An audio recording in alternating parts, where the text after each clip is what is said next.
en la sesión alojada dentro de nuestra plataforma. Pues bueno, para comenzar vamos a recordar qué es lo que estamos haciendo acá, que estamos llevando a cabo nuestro bootcamp de GEL Plus Derecho, enfocado enteramente para consolidar nuestra formación de cara al examen de titulación, el examen creado por el Ceneval de aplicación a nivel nacional.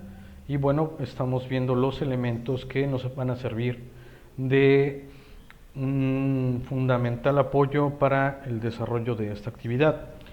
Recordando un poco que al haber tenido ya cierta cercanía a lo que es los demás o las demás clases o las demás entradas de información que planteamos al inicio de nuestro curso con la parte del examen de diagnóstico, posteriormente con la sección transversal, que los demás cursos o la mayoría de las personas lo dejan al final, pero como comentamos la vez anterior, a nosotros nos permite tener herramientas que nos van a perfeccionar nuestra capacidad de estudio, nuestra capacidad de interpretación, de análisis, de resolución de problemas, para poder ubicar toda esa información de manera armónica en una visión de totalidad o una visión de conjunto. Entonces, teniendo ya estos elementos a nuestra mano, en la sesión anterior vimos de manera general pues un acercamiento también al apartado de lo que son los entes públicos, es decir, la estructura gubernamental. Había quedado un debe, que era hacerles llegar información de los materiales complementarios. Ya los tenemos acá. Tenemos un cuadro de la estructura y función del Estado, más o menos aquí se presenta, que es más o menos pues la estructura y funciones de los tres poderes. También tenemos un cuadro comparativo entre las diferencias de las facultades de diputados y senadores, que también está presente aquí, y como tal pues de las cámaras, para entender la importancia también del funcionamiento de estos organismos, y pues para recordarnos también la existencia de los organismos públicos autónomos constitucionales. También pues hay un pequeño organigrama aquí a nuestra disposición. Esto es conforme al material relacionado con la actividad anterior, recordando también que pues la dinámica fundamental es dedicar el suficiente tiempo primero a resolver el simulador para ponernos a prueba, posteriormente enfrentarnos ya a la parte que tiene que ver con la guía, calificarnos a nosotros mismos, a nosotras mismas, cada uno de los aciertos, ubicar los elementos donde ya no recordábamos algún tema o estábamos desactualizados o había cierta confusión. Entonces, pues para eso es el objetivo de la guía. Recordando, bueno, que ahora estamos viendo en esta parte que son los cargos públicos, y bueno, pues al respecto tenemos fundamentalmente pues una guía y un simulador, de igual manera como en cada una de las sesiones, donde vamos a encontrar una serie de preguntas enfocadas a las competencias, a los espacios que competen a los cargos públicos. En este sentido también pues nos es un poco útil esta diferencia también que teníamos planteada en el organigrama anterior de las diferencias entre diputados y senadores, pero bueno, recordando que las preguntas del examen GEL Plus Derecho no van a venir en un sentido de preguntar por materia, preguntar por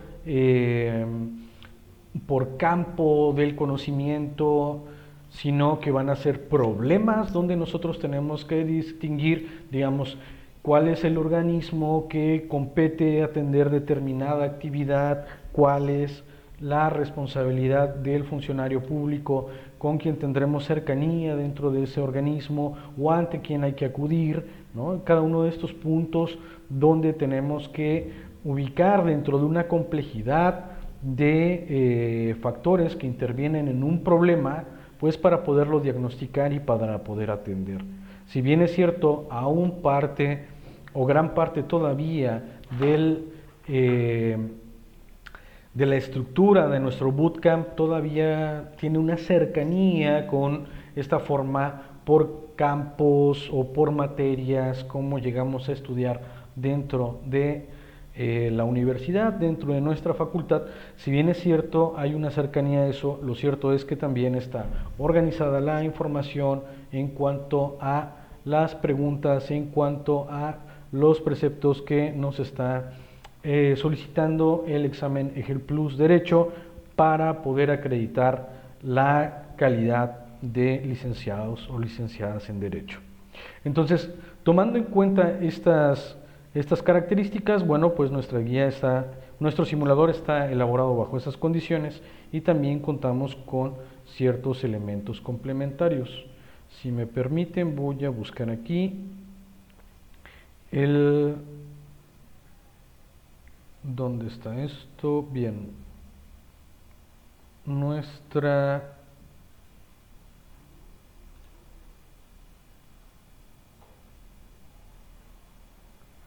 guía para el sustentante del EGEL Plus Derecho, muy bien, para abordar un poquito lo que vimos la vez anterior en cuanto a la aplicación de los métodos que ya habíamos alcanzado a través de la lectura sistemática de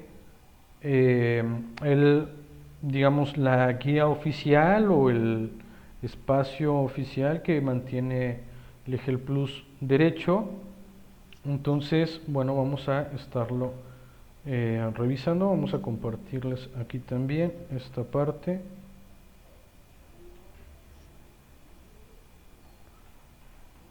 Para ubicar qué es lo que vamos a estar conociendo o atendiendo en esta parte de la sección disciplinar en su punto fundamental, que es la primera gran área, digamos, de esta estructura, que es la parte de la función pública, y en específico dentro de esta parte de la función pública lo que vamos a estar ubicando dentro de el apartado de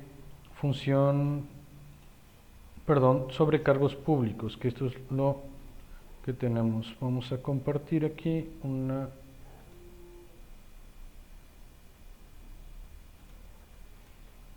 pantalla completa, a ver si lo puedo.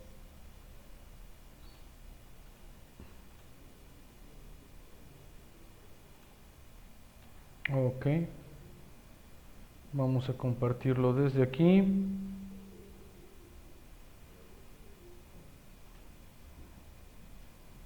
Muy bien, va a haber un poco de reverberación tal vez en la imagen, pero bueno, ahí está. Muy bien, bueno, lo que tenemos aquí entonces es esta parte ubicándonos en esa visión de totalidad, en esa big picture, donde estamos considerando cada uno de los elementos que componen a este examen muy pesado, que es el examen más importante de nuestra carrera, y donde estamos ubicando que dentro de estas áreas, que son 3 de la sección disciplinar, es decir, lo que tiene que ver con la carrera, tenemos nuestras áreas de función pública, de litigio, justicia alternativa y fe pública, y la subárea en la que nos encontramos es la de cargos públicos. Como lo decíamos notar la vez anterior, tenemos solamente 10 reactivos en este apartado. Entonces, hablar de cargos públicos, es decir, de las personas responsables de estar al frente o en la operación o en el desarrollo de la vida de los entes públicos, es sumamente limitado. Es muy poco. Sin embargo, como nosotros vimos, bueno, hay una interrelación entre las preguntas que se están planteando, y para poder ubicar, digamos, cuáles son los elementos que nos van a pedir, cuáles son las competencias que nosotros tenemos que desarrollar, lo que nosotros tenemos que saber distinguir con claridad, bueno, pues entonces vamos a ver lo que nos dice esta guía y nos dice que en la parte de función pública se van a abordar diferentes competencias, facultades, funciones de los entes públicos federales, locales y municipales. Eso lo atendimos un poquito cuando pues la vez anterior, así como las obligaciones y derechos de las personas sometidas a su jurisdicción. Esto estamos hablando un poco tanto a la parte tercera, que son derechos y obligaciones de los ciudadanos.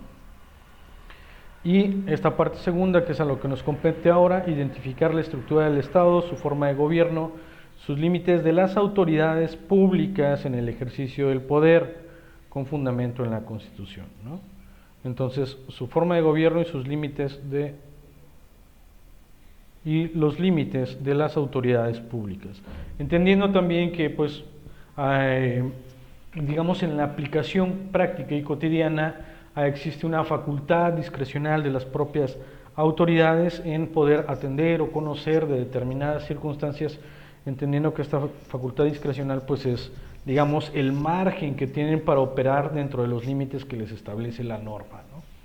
Entonces, para poder pensar en este tipo de problemas y de elementos a los cuales nosotros vamos a enfrentarnos, pues tenemos que ubicar, digamos, qué queda dentro de estos límites, dentro de estas competencias que están establecidas para la autoridad, siguiendo el principio de este principio de legalidad, donde pues las autoridades solamente están facultadas para hacer lo que explícitamente les encomienda la ley, ¿no? Y no pueden hacer nada como autoridades que no tengan explícitamente determinado por ley.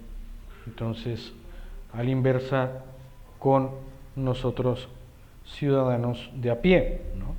Entonces, bueno, retomando estos puntos, tenemos ya estas características de función pública, algunas de ellas las vimos la sesión anterior, y es importante también que ubiquemos que dentro de función pública pues tenemos también esta parte de que para obtener un nivel satisfactorio, es decir, la calificación mínima que se puede alcanzar, mínima probatoria que se puede alcanzar dentro de nuestro examen, pues tenemos que ser capaces de distinguir estas facultades, estas competencias y límites de actuación de los entes públicos,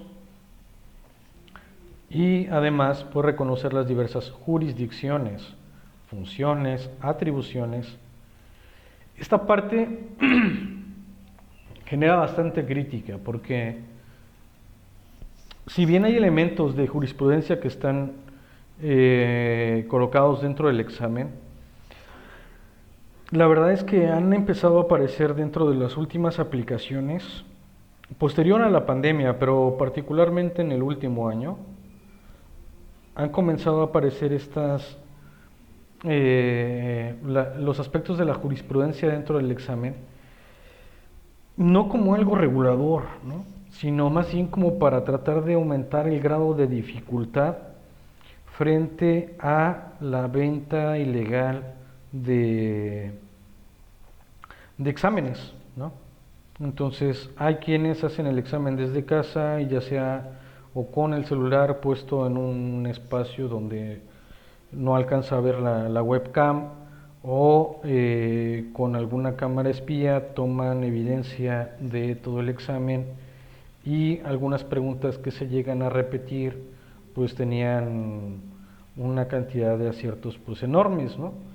Entonces, pues además de que ahora ya están cambiando mucho la temática, también han tratado de aumentar como el nivel de dificultad, pero pues estar a tanto con toda la jurisprudencia que existe. Estamos hablando de que estamos que en la 12ª época, perdonen el lapsus, o sea, son demasiadas jurisprudencias, y la verdad es que esto es algo que a veces se escapa, ¿no? Entonces, podemos ubicar cuál es el papel de una jurisprudencia, digamos, para poder resolver una ley, ¿no?, o más bien la aplicación de una ley, para poder atender a una laguna, para poder atender a la inaplicación también específica de una ley.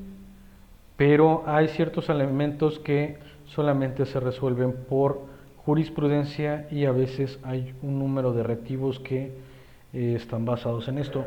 De igual manera, no es razón para preocuparse, sufrir de antemano, o tratar de distinguir cuáles son, porque estos cambian mucho, este tipo de preguntas.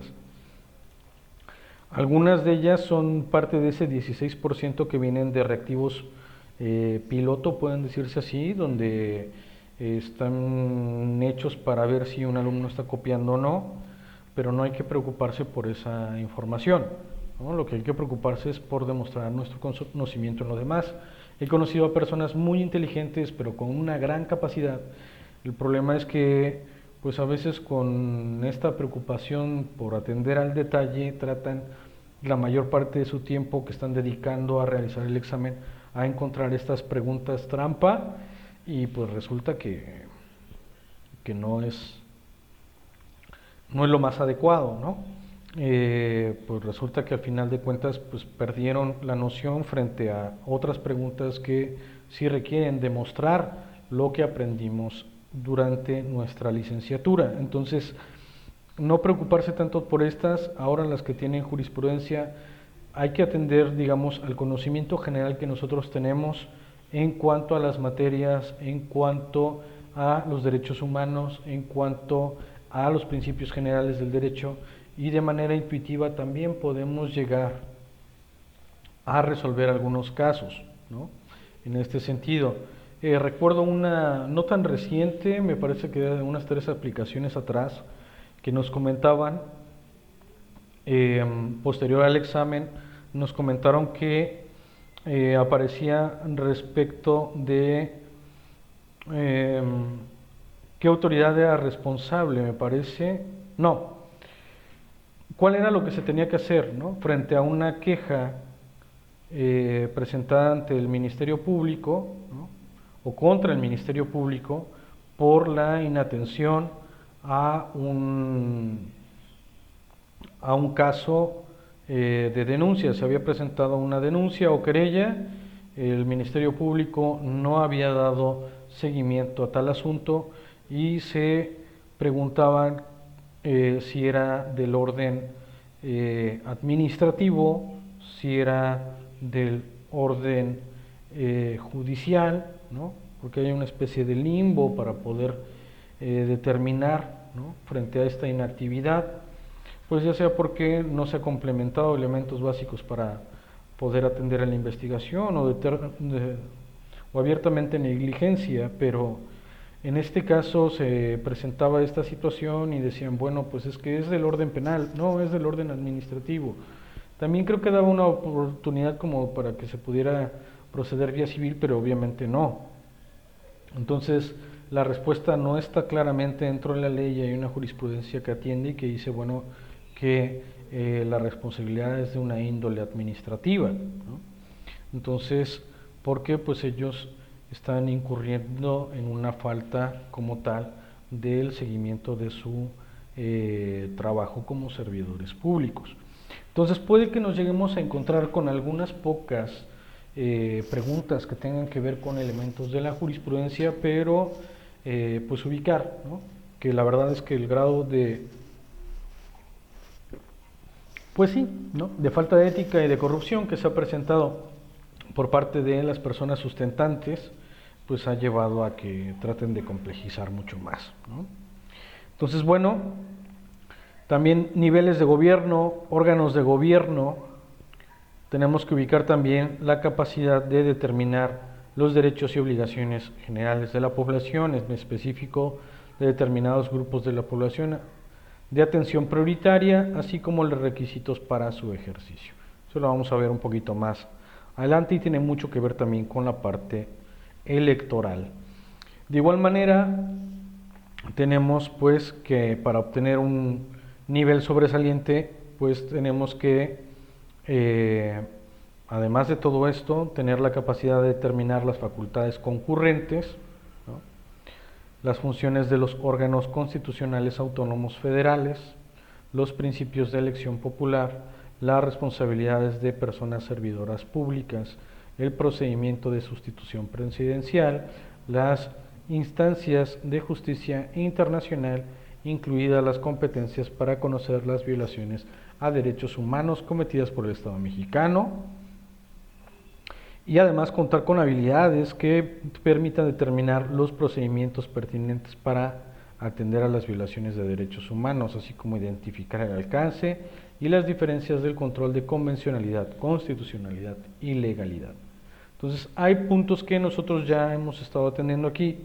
Tal vez sería bueno colocar un cuadro comparativo, de hecho tengo que tomar nota de esto, si me lo permiten, un cuadro comparativo también entre los tres controles, convencionalidad, constitucionalidad y legalidad, que también podría sumar todavía mucho más a la preparación de ustedes. Cuadro comparativo de control de convencionalidad, constitucionalidad y de legalidad. Entonces, para tener mayor claridad, entonces ver en qué situaciones, pues, las personas servidoras públicas, en específico también quienes son responsables de los órganos que permiten dirimir controversias, pues tienen que atender también a la aplicación, incluso siendo de primera instancia, de control de convencionalidad, por ejemplo, de atender a los tratados internacionales en materia de derechos humanos, por ejemplo. Control de constitucionalidad también, quienes tienen que someterse a ese apego para poder desarrollar esa actividad. No hemos visto que venga en el examen, pero también debería de ubicarse el término ex officio, que si bien, bueno, tal vez pueda venir en el examen, la verdad es que todavía no ha salido algo así, pero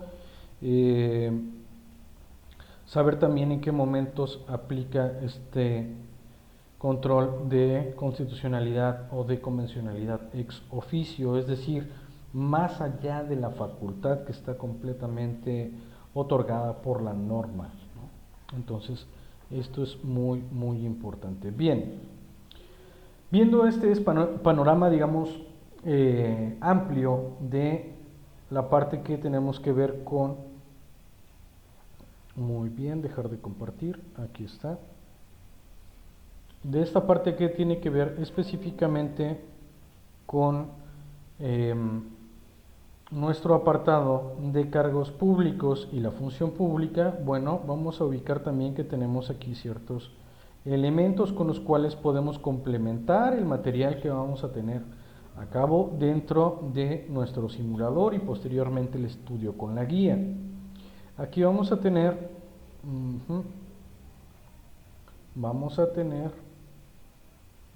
lo que es un mapa donde se nos muestra la estructura del poder ejecutivo en cuanto a la administración pública centralizada, la administración pública federal, paraestatal, ¿no?